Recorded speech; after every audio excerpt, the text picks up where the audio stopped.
Kenya is a land of stunning contrasts, vast landscapes that blend with rapid modernization. At its heart are the Kenyan people, rich in culture, carrying traditions that have withstood the tides of time. In this video, we'll explore Kenya's history, uncovering how its past has shaped the nation's journey. Yet, as Kenya forges ahead, challenges like corruption, inequality, and socio-economical issues cast shadows over its bright future. Kenya's history dates back to 3.3 million BCE when human history began. In the Tugen Hills, the oldest human remains were found. Africa is often said to be the birthplace of early human life, marking the start of our ancient ancestors' expansion of the rest of the world.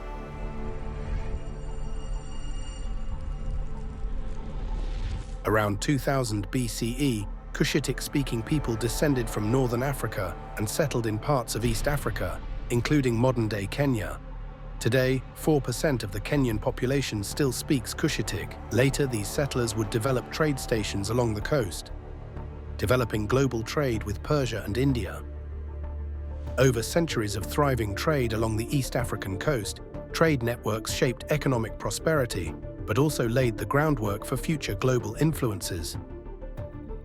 In the 19th century, this region caught the unwanted attention of European powers, leading to the British East African Protectorate in 1895, marking the start of colonial rule in East Africa. The establishment of the British East African Protectorate and the transition into colonial rule marked a significant shift in governance and resource management to the likes Kenya had not yet seen.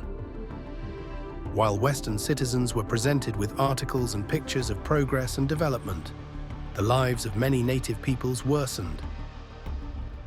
This was mainly due to European settlers seizing fertile land and developing districts in Kenya at the expense of the Kenyan people. This struggle built socio-economic disparities that persist today. Our latest report looking at Britain's colonial legacies comes from Kenya, where our senior Africa correspondent Anne Soy considers the issue of land distribution and what, if anything, changed after Kenya gained independence more than 50 years ago. The highlands of the Rift Valley, where I was born and raised. It's here that the colonial administration faced one of the fiercest resistance movements to their settlement in East Africa. At the turn of the 20th century, British settlers arrived here and found conditions perfect for agriculture. But it came at a huge cost.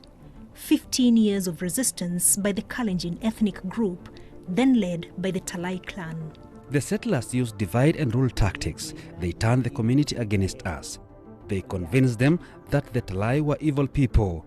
You see, they had guns and bombs, and all we had were arrows and spears. Once they had subdued the locals, laws were created in Nairobi and London, allowing them to push the locals to the fringes, what are called the native reserves, and the best land was divided up amongst a handful of settlers. They also introduced taxes. And because the locals did not have money, they had no choice but to work in the settler farms to be able to make money to pay the taxes. Growing nationalist sentiment led to the formation of the Kenya African National Union under the leadership of Jomo Kenyatta, who would become the country's first president. Kenya African National Union reform efforts were considered insufficient by many Kenyans, and more militant groups emerged to take up the independence cause. With growing resentment and resistance, the native people were being pushed closer to their breaking point. This came to a head during the Mau Mau uprising in the 1950s,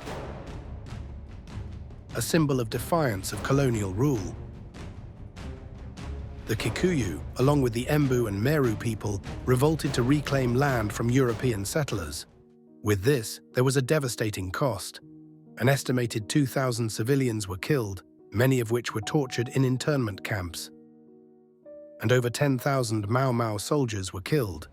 This conflict marked a turning point not only for Kenya's independence, but also for Africa's, forever shaping the continent's history.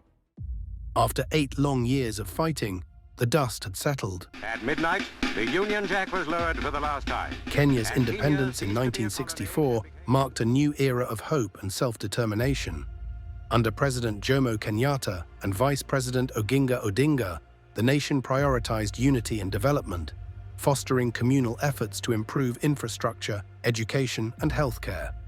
Citizens celebrated the reclaiming of land, culture, and identity from colonial rule. However, ideological rifts emerged, with Odinga forming the KPU in 1966, challenging Kenyatta's leadership. Political tensions escalated with the 1969 assassination of Tom Mboya, ethnic unrest, and KPU's ban, leaving KANU as the sole political party. For President Kenyatta, this too was a time of tension. The anger of many Kenyans had turned towards him as a member of the Kikuyu. Mboya, if he had lived, would probably have been the presidential successor. Despite challenges, Kenyatta's re-election in 1974 sustained Kenya's post-independence progress. In 1978, President Jomo Kenyatta's death led to Vice President Daniel Arap Moi assuming leadership. In 1982, Kenya became a one-party state under KANU, centralizing power and suppressing dissent. Opposition groups faced harsh crackdowns, drawing international criticism for political arrests and human rights abuses. In 1997, President Daniel Arap Moi secured another term in office. Though the elections faced widespread criticism, his main challengers were former Vice President Mwai Kibaki and Raila Odinga, son of the late Oginga Odinga.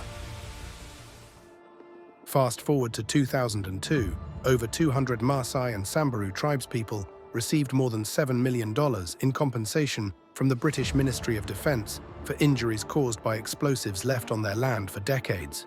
Later that year, Kibaki won a landslide victory in the elections, ending Moi's 24-year rule and KANU's 40-year dominance.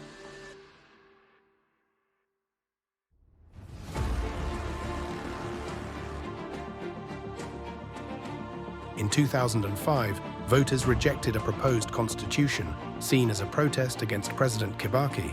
2 years later, the disputed 2007 presidential elections erupted into violence, tragically claiming over 1,500 lives. By 2010, a new constitution was approved through a referendum, aiming to limit presidential power and decentralize authority, marking a pivotal moment in Kenya's democratic journey.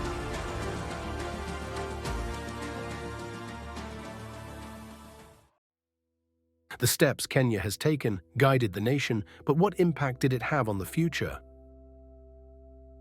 In the past year, Kenya has seen a mix of progress and significant challenges shaping its political, economic, and social environment. Economic growth has been bright, with the economy growing by 5.4% in 2023, largely due to a recovery in agriculture. This success highlights the country's resilience, especially after recent struggles with drought and flooding. However, social and political issues paint a more complex picture.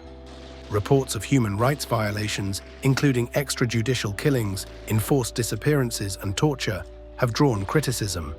Restrictions on media freedom and crackdowns on dissent have further deepened concerns about governance. The political scene remains tense following the disputed 2022 presidential election, where President William Ruto's victory was contested by the opposition, leading to street protests.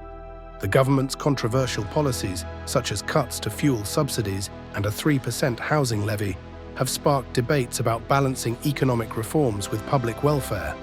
Social media has played a dual role, serving as a platform for citizens to voice grievances and a tool for government propaganda.